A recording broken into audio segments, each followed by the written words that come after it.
Record-breaking cold is set in after the snow we had earlier this week. How low we're going to go. Plus, Jasper City officials are voicing more concerns in the wake of Senate Bill 309's passage, and Purdue Extension educator Jan Dugan discusses the family nutrition program tonight on Inform. All of that and much more is up next here on the 18 WJTS News.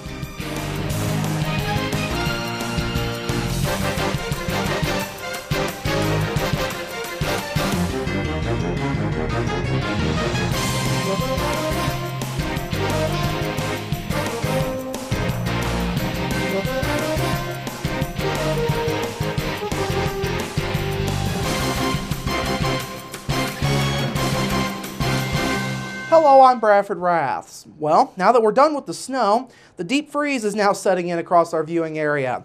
Temperatures today peaked in the upper teens this morning, but they fell throughout the afternoon and will continue to fall this evening. SouthernIndianaWeather.com meteorologist Michael Wilhite says the cold will be historic. Oh, we'll blow past records. The record low is 0 tonight. I think I'm forecasting -12, so we're going to go way below our record low tonight.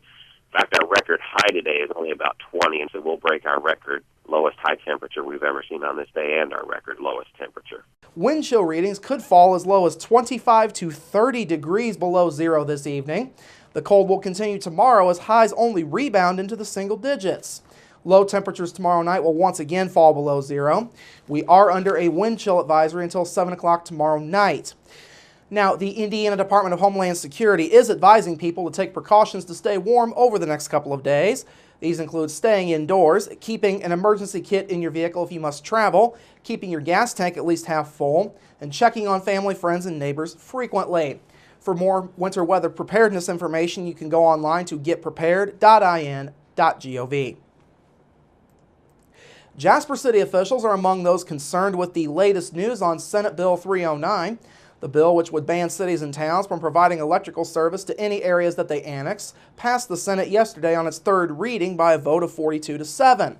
Local Senators Mark Messmer and Aaron Houchin were among those who voted in favor. The bill would be applied to any annexations that are done after May 12th of this year. Electricity in those areas would come from the rural electric cooperatives and investor-owned utilities. Now, Jasper Utilities General Manager Bud Hauersperger says several members of the Jasper Utility Service Board went to Indianapolis to testify to the Senate about the impacts of the bill. However, Hauersperger says those efforts proved to be futile.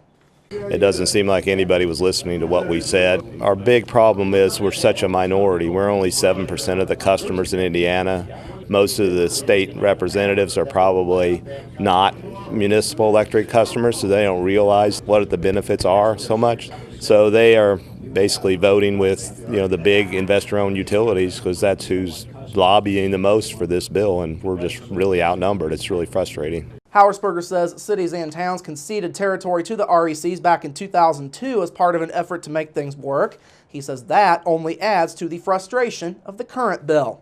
Investor-owned utilities weren't happy with the way things were going, and they said, we want it this way.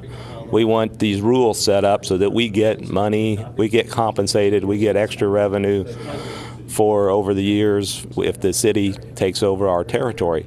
So really they initiated the whole thing, and municipal electrics agreed to it to make them happy, and now 12 years later they're not happy anymore with what they wanted. Now they want more.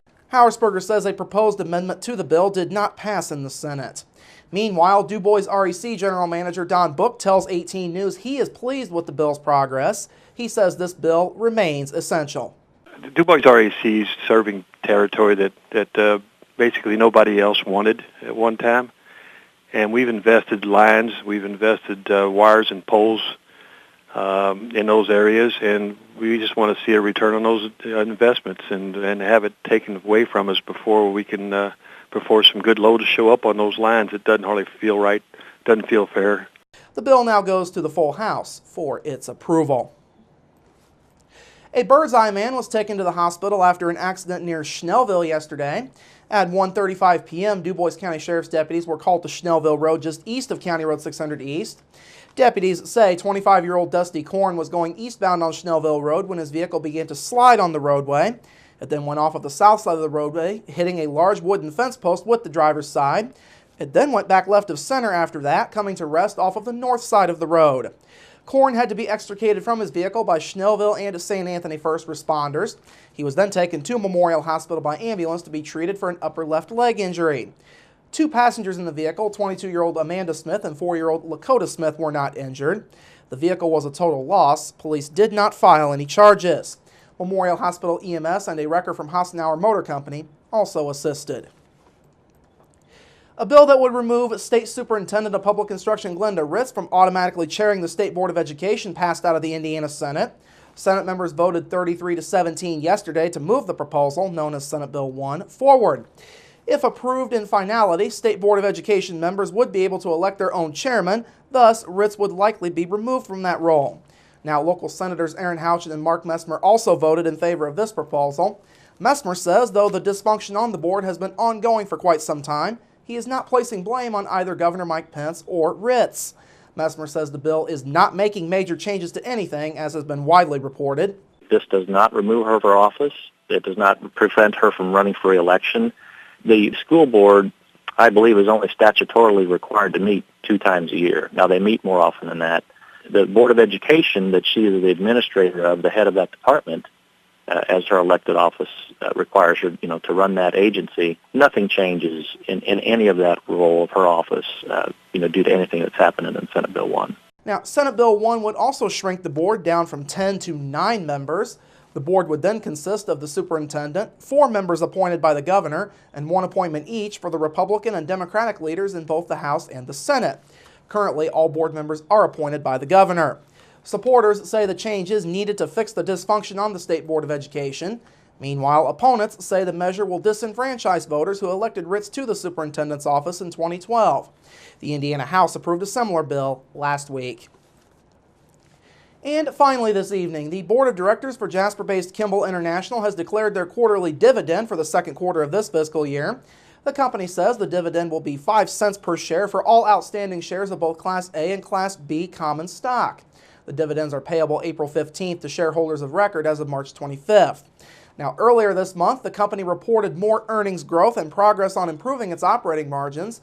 Net sales came out to $151.4 million during this past fiscal quarter, an increase of 9% from last year's second quarter. They additionally reported a 21% increase in orders over last fiscal year's second quarter.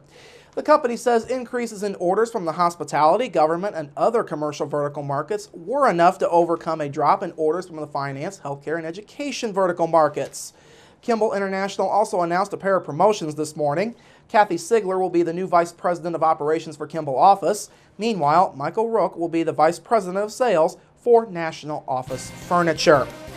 All right, coming up after the break, an ice-cold local forecast, sports with Kurt Gooksell, and Inform with Jan Dugan.